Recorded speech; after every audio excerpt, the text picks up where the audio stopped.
ብድራቸውን ይክፈለው ነው እንዳንከራተቱኝ በሰው ሀገር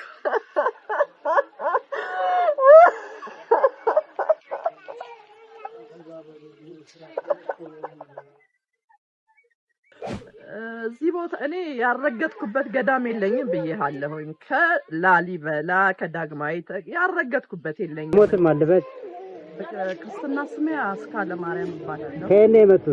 የመጣሁት ከሚኒሊክ ሆስፒታል አካባቢ አሁን የት ነው የምንገኘው አሁን ጣፎ ገብረ ተክልይ አባት ላይ ማለት ከምን የተፈወሱ ሲነግሩኝ ብዙ ነው የኔ ድሌን ተቀምጬ ብዙ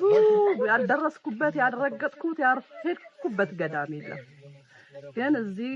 አቡነ ተክለ ሃይማኖት ቤተክርስቲያን ውስጥ በአባይ ምክንያት በማድረግ ተጋልጦልኝ ድሌን ተቀምጬ በቤተሰቦቼ የተደረገው ሁሉ መተት ተጋልጦ ዛሬ እግዚአብሔር ይመስገን ለዚህ ቀን በቅቻለሁ ምን ያክል ጊዜ ይሰቃዩ ነበር በጣም ረጅም ነው በስደትም ስኖር በጣም ረጅም ጊዜ ነው በጣም ረጅም ነው 15 16 አመት ትዳሬንም አፍርሰው ሁሉንም ነገር አድርገውኝ በቤቴ ደም እየረጩብኝ ምን ይያሉኝ በጣም ተሰቃይቼ ነበር አሁን ግን እግዚአብሔር ይመስገን እኔ በጤናዬ በጣም ደህና ነኝ ምን ያክል ጊዜ ተጠምቀው ተፈወሱ እዚህ የተጠመቅኩት የመጨመሪያ የመጣውለት ነው የተጋለጠልኝ መንፈሱ ብዙ ገዳሞች ሲሄድ በአርምሞ ምንም ነገር አይናገርም ግግር ብሎ ነበር ዝም የሚለው ለመጀመሪያ ጊዜ እዚህ ደጅ ደርሼ ነው የተጋለጠልኝ መንፈስ እስኪ የሰው ድል ለሚዘጉ በሰው ላይ ተንኮል ለሚያስቡ ሰዎች መልእክት እስኪ ያስተላልፉልኝ ምገልጸው አንደበት የለኝም እኔ ምንም የምለው የለኝም አልችልም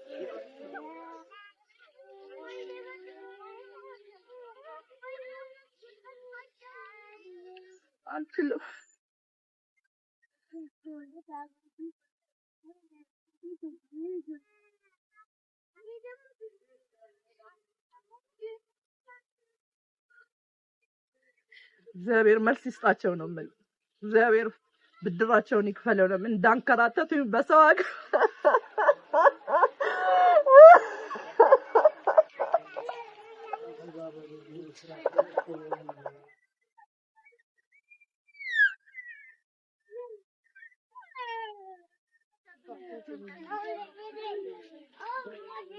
የተደረገልኝ ይበልጣል